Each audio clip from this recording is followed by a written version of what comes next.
सुप्रभात, good morning to all of you. स्वागत है आप सभी का पुनः आपके अपने YouTube channel MS team education में। तो आइए आज हम लोग शुरू करते हैं। आज क्लास 10th भौतिक विज्ञान लेसन 2 रिफ्रैक्शन ऑफ लाइट। पहले लेसन में हम लोगों ने पढ़ा था कि रिफ्लेक्शन ऑफ लाइट, प्रकाश का परावर्तन क्या है, मिरर और मिरर के द्वारा जो बनने वाले इमेज थे और उसमें कुछ महत्वपूर्ण सूत्र थे जिनका डेरिवेशन हम लोगों ने किया और उससे संबंधित आंकिक प्रश्नों को भी हम लोगों ने देख लिया। तो मुझे उम्मीद है कि आप उन सभी वीडियो को अच्छी प्रकार देखे होंगे और उससे रिलेटेड जितने भी आंकिक प्रश्न होंगे आप बनाए होंगे। तो अब आइए हम लोग इस वीडियो में शुरू करते हैं refraction of light. Refraction of light, प्रकाश का अपवर्तन। तो प्रकाश का अपवर्तन किसे कहते हैं, इस चीज को जानने से पहले हम लोग चर्चा करेंगे थोड़ा सा कि माध्यम मीडियन क्या है, माध्यम किसे कहते हैं। तो प्रकाश जिस मार्ग से होकर गमन कर सकती है या जिससे होकर जा सकती है वह माध्यम है। और ये माध्यम दो तरीके के होते हैं, एक होता है सघन माध्यम और दूसरा होता है विरल माध्यम। तो सघन माध्यम और विरल माध्यम क्या है, तो पहले हम लोग देख लें कि विरल माध्यम क्या है, इसको जानना जरूरी है। तो विरल माध्यम किसे कहते हैं, तो वह माध्यम जिसमें माध्यम के कण बहुत दूर दूर होते हैं, यानी वह माध्यम विरल माध्यम में वह माध्यम जिसमें माध्यम के कण बहुत दूर दूर स्थित हो, यानी कि वह माध्यम जिसमें माध्यम के कण बहुत दूर दूर स्थित होते हैं उसे हम कहते हैं विरल माध्यम, रेयर मीडियन। एग्जाम्पल अगर इसका हम लोग ले लें तो जैसे निर्वात हो जाएगा, निर्वात वैक्यूम, निर्वात वायु, निर्वात और वायु, ये आपके हो गए विरल माध्यम। और थोड़ा सा ध्यान दीजिए, इसी में हम स्वच्छ जल को भी लेते हैं, ध्यान दीजिएगा स्वच्छ, अच्छा मैं जल लिख दे रहा हूं, अभी मैं इसको बताऊंगा जल भी। अब थोड़ा सा इसको देख लीजिए कि सघन माध्यम किसे कहते हैं, तो वह माध्यम जिसमें माध्यम के कण बहुत पास पास स्थित होते हैं, यानी कि वह माध्यम जिसमें माध्यम के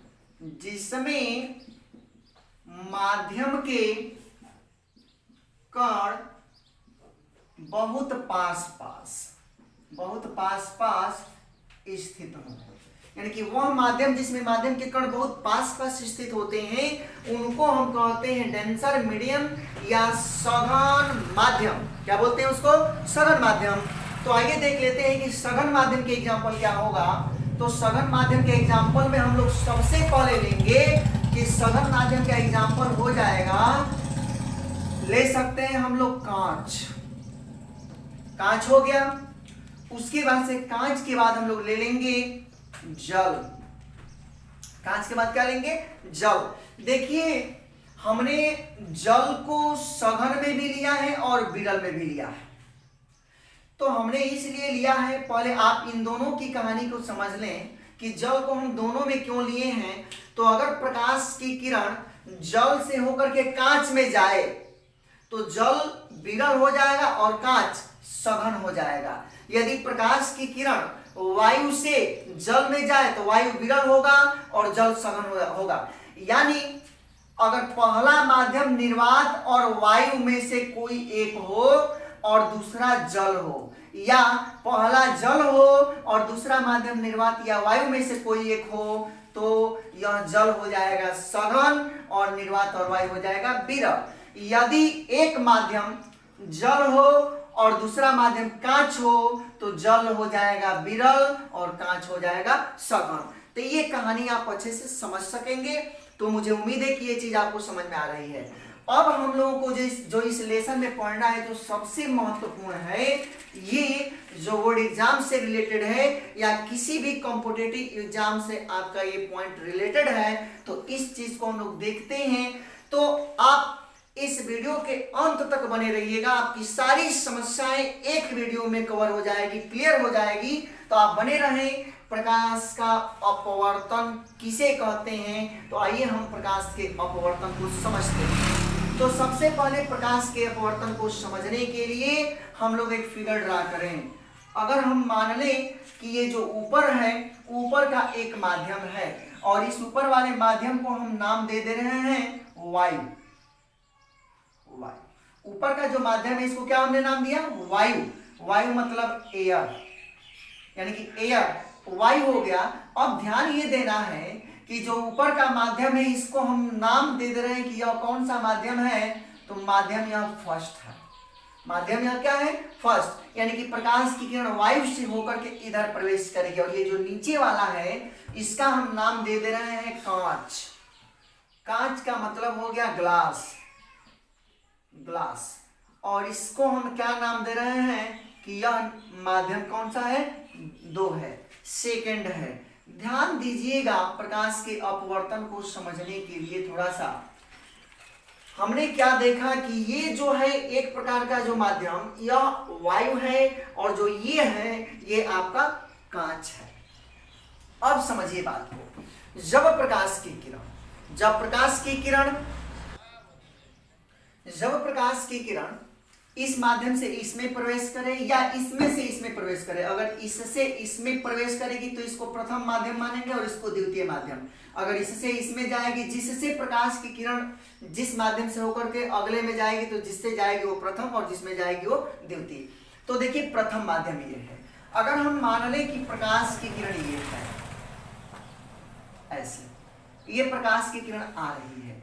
आप कहानी जानते हैं कि आने वाली प्रकाश की किरण को नाम देते हैं हम लोग क्या, हम समझाने के लिए ऐसे बॉक्स बना दिए।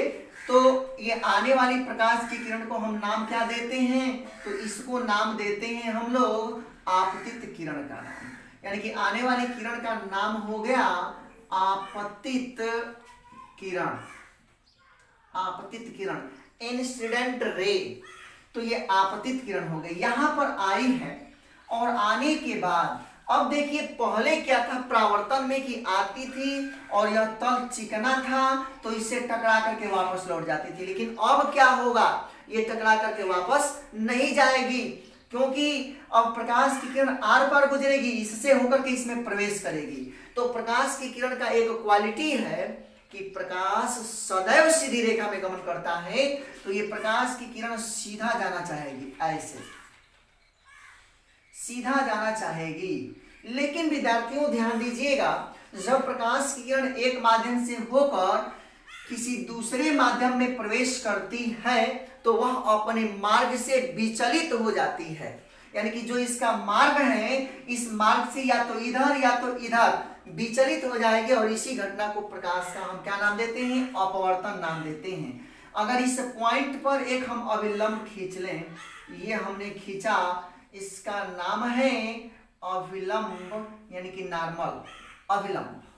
अब देखिए प्रकाश की किरण एक माध्यम से होकर के दूसरे माध्यम में प्रवेश कर रही है तो अविलंब से या तो दूर हटेगी, दूर हटने का मतलब इधर, या अविलंब की तरफ झुकेगी तो इधर। यानी कि यह जो मार्ग है तो इस मार्ग से या तो इधर, 2 कंडीशन हो सकती है। आपको समझना है ऊपर का माध्यम, ये वाला माध्यम वायु है तो वायु कैसा माध्यम है, विरल है। और नीचे वाला कांच है तो कांच कैसा माध्यम है, तो सघन है। तो विरल से सघन में प्रवेश करती है तो अविलंब की ओर झुकेगी। यानी ये अविलंब है तो ये प्रकाश की किरण जो है अब इधर नहीं जाएगी बल्कि इधर आएगी, यानी ये कुछ ऐसे चली जाएगी। तो इस किरण का नाम है अपवर्तित किरण। क्या नाम है इसका, अपवर्तित किरण, जिसको कहते हैं रिफ्रैक्टेड रेज, यानी कि रिफ्रैक्टेड रेज है।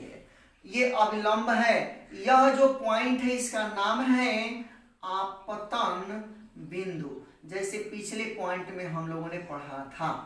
ठीक है, तो ऊपर का माध्यम एक हुआ, नीचे का माध्यम अलग हुआ। अब हमने कहा पहले प्रकाश के अपवर्तन को समझ लें। पहले मैं इसको हम इरेज कर दे रहे हैं, थोड़ा सा आप इसको नोट कर लिए होंगे ऊपर वाला, उसके बाद हम इसको बताते हैं। तो देखिएगा कि प्रकाश के परावर्तन में हम लोगों को क्या क्या चीजें देखनी है, सॉरी प्रकाश के अपवर्तन में हम लोगों को क्या क्या चीजें देखनी है। सबसे पहले अपवर्तन में देखिए परिभाषा इसकी देख लेते हैं। ये फिगर आपको समझ में आया होगा। अब देखिए हम इसकी परिभाषा बोलेंगे प्रकाश के अपवर्तन का कि जब आपतित प्रकाश की किरण किसी एक समांग माध्यम से होकर किसी दूसरे समांग माध्यम में प्रवेश करता है चाहे करती है तो वह अपने मार्ग से विचलित हो जाती है और प्रकाश संबंधी यही घटना प्रकाश का अपवर्तन कहलाता है। यानी कि इसी पॉइंट को मैं यहां नोट कर रहा हूं कि जब प्रकाश की किरण किसी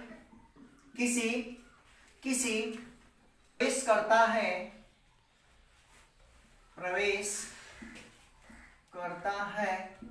तो वह अपने मार्ग से विचलित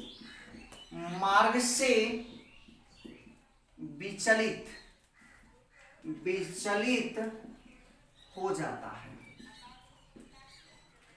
वह अपने मार्ग से विचलित हो जाता है।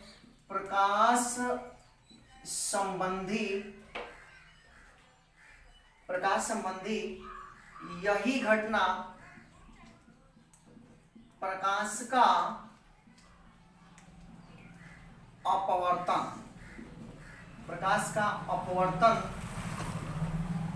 कहलाती है।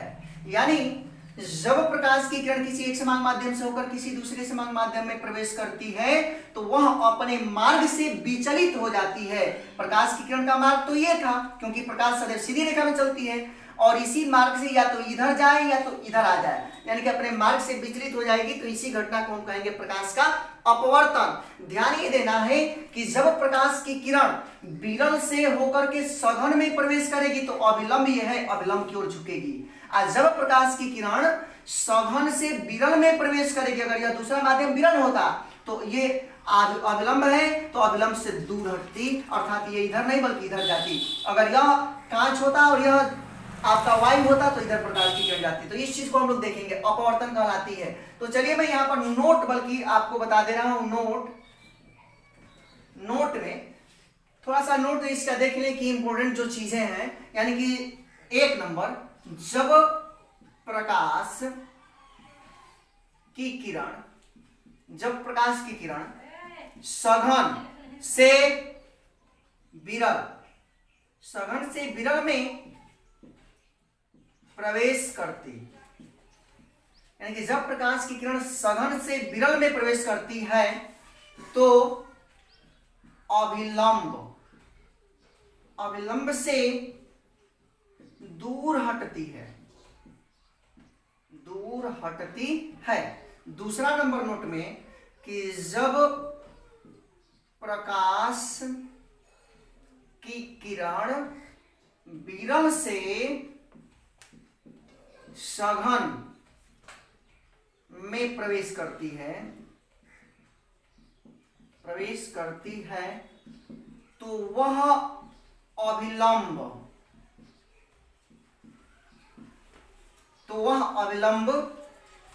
की ओर झुक जाती है। अविलंब की ओर क्या होती है? झुक जाती है।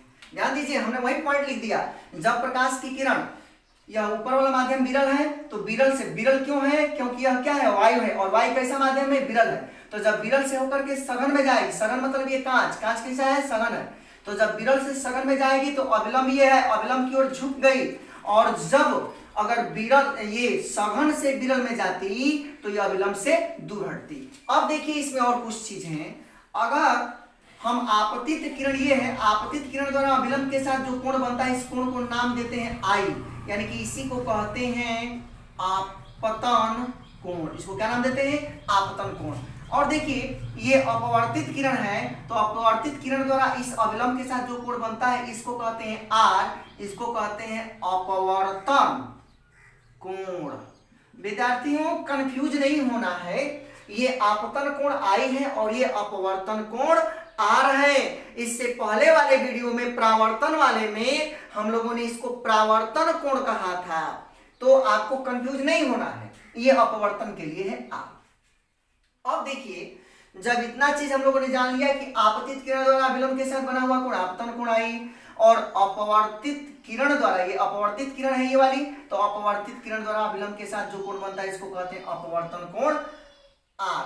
अब देखिए हम इसी में पढ़ेंगे कि परावर्तन के नियम, प्रकाश का परावर्तन और प्रकाश के परावर्तन का नियम, क्योंकि बोर्ड एग्जाम में पूछेगा कि प्रकाश का अपवर्तन क्या है और अपवर्तन के नियम क्या है, या प्रकाश का परावर्तन क्या है और परावर्तन के नियम क्या है। तो इन दोनों टॉपिकों को तैयार कर लेंगे तो आपका कम से कम 2 नंबर आपका क्लियर हो जाएगा।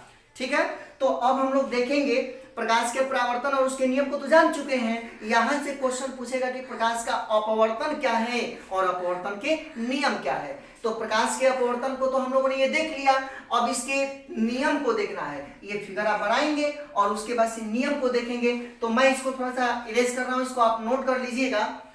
तो अब हम लोग समझेंगे कि अपवर्तन के नियम, यानी कि प्रकाश के